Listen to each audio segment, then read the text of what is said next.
Hi, I'm Jacqueline Veet, Subject Advisor for Art, Design, and Media at Pearson. This short video is designed to help centers understand the annotation requirements for the A-Level Art and Design qualification.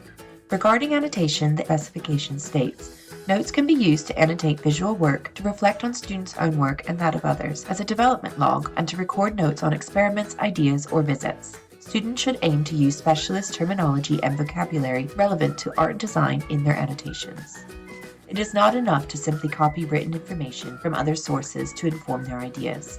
In this example, the annotation shows a visit to see an exhibition, Seeing Basquiat, and in the corner of the page is another artist, Pablo Picasso. This example gives very few indications of what the student was doing, thinking, or intending, and dwells on a descriptive text to completely fill a page in the sketchbook. Students are encouraged to engage with themes and bring together a personal viewpoint strengthened by their own investigations. The use of annotation should be a balance between exploring visual language and documenting the creative journey for others to follow. In this example, it also provides a reminder to the student, when reviewed at a later date, what their thoughts were at this point in the course. It also provides a valuable record of ideas investigated by showing contextual sources like Edward Hopper without being distracted from the final composition plan. It is acceptable to quote small portions of meaningful references and make valid connections to the work or influence others may have had on the student's own journey.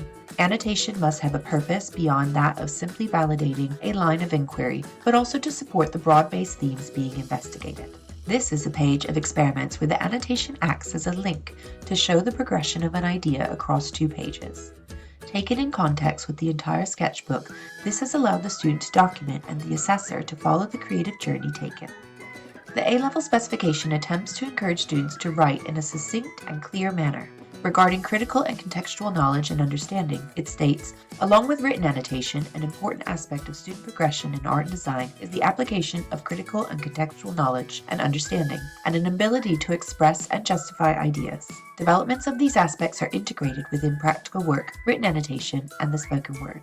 A sketchbook should not contain endless pages of writing, which waste both their time and the assessors, as well as disrupting the flow of ideas. In this page, we can see a less purposeful example of annotation taking over the entire sketchbook page to the detriment of other skills or observations the student may have to offer.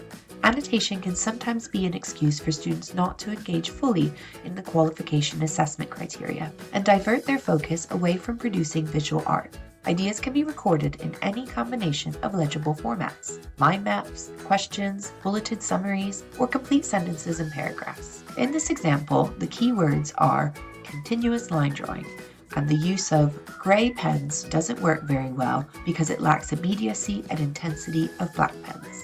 As stated in these brief annotations, the student has explored both thick and thin lines and a process which forces the observation in order to develop an image.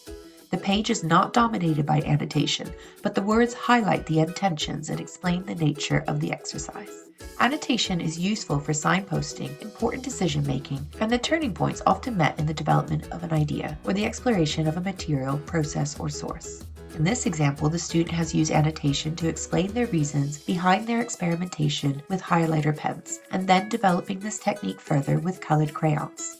The annotation is secondary to the drawing and recording on the page, but they do give an indication of the student's intention in response to the photo source, and there is a correlation between the visual language and the notes. In this example, the student has completed 2 detailed drawings, which clearly show the use of color and surface texture. The narrative is descriptive. I focused on the use of color, and partially negative. I felt restricted by the limited color palette as I couldn't mix specific colors. In many ways, the title is in itself enough to indicate the student's intention, and the written content neither adds or detracts from the page. Annotation could be used to show solutions, and this example simply highlights an unresolved problem and perhaps helps to limit this candidate's progression to a higher performance level. Annotation within a sketchbook or supporting studies is not an absolute requirement when the narrative of the student's journey can be easily deciphered from the visual language used. It is better to select and reduce annotation so it retains purpose, meaning, and context. These are some frequently asked questions about the use of annotation. Question 1. Spelling, punctuation, and grammar. How important is this within sketchbooks? The range of abilities required to be successful within an art and design qualification is unique to this specification. All subjects are obliged to address improvements in SPAG. Those students who have secure literacy skills already possess an acceptable written form to express their personal opinions, thoughts, and ideas.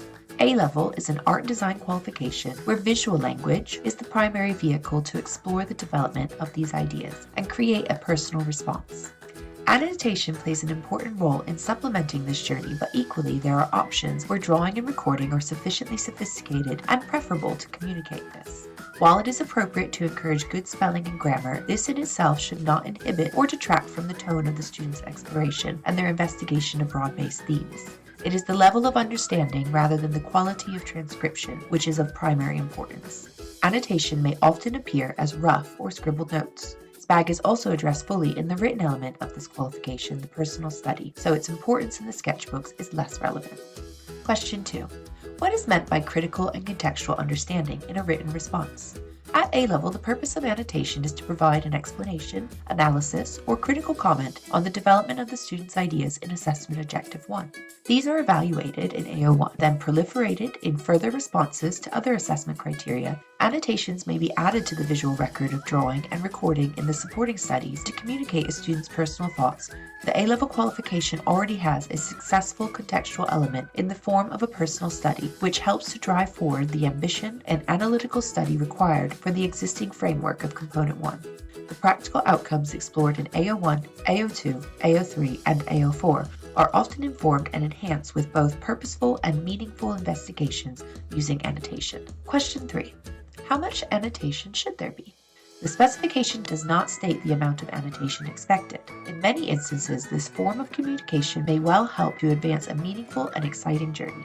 The requirement for annotation very much depends on the nature of the student's approach and may, in some instances, focus on how to achieve a technique or record an idea which may be explored or tried later in the preparation of supporting material.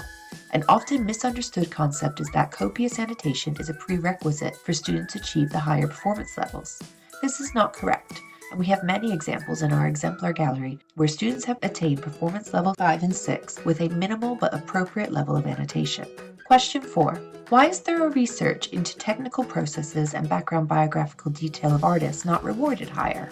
Looking at the work of others is an essential part of art education, and there is an expectation that students will immerse themselves in the subject at all performance levels. Recording this has value for informing their research. However, to understand and analyze what they are documenting is key to addressing the assessment objectives. Excessively detailed descriptions of a technical process, extensive biographies of artists, and long-winded documentation which has been gleaned online contribute little to the assessment. Question 5. Do students need to write extensive evaluations of their investigations and personal response? Students do not need to write extensive evaluations of their investigation or complement practical work with a written explanation. Annotation could also be useful as a teaching tool to ask students to occasionally review their performance. It is acceptable to include small portions of feedback which make meaningful reference to ongoing investigations undertaken during the course. Evaluations can make valid connections to past work or the influence of others, but must have a purpose beyond simply validating intentions. After completion of the personal response, supporting the chosen broad-based theme with an evaluation does not guarantee further rewardable marks. Examples of best practice are abundant within the Pearson Exemplar Gallery, but teachers and students should be aware that the guidelines to create useful annotation are not uniform or prescriptive in nature. The use of annotation should very much reflect the working methods of an individual student, and so to pinpoint just one example or method that illustrates this would not be appropriate. In short, the overall goal of the sketchbook is to document and illustrate the creative journey of the student. It is perfectly acceptable to present supporting studies without any annotation and still address all the assessment objectives. However, this is not a common approach and presents considerable challenges when showing intent, analysis, and review. If the student requires the use of annotation to complement their visual language to achieve this objective, then that is fine too. For most students, a happy balance is desirable with a heavy weighting on the visual elements supported by linking pertinent text. For further clarification, advice, and guidance, please feel free to contact us using the support details on this slide. Thank you for watching, and I look forward to supporting you and your center.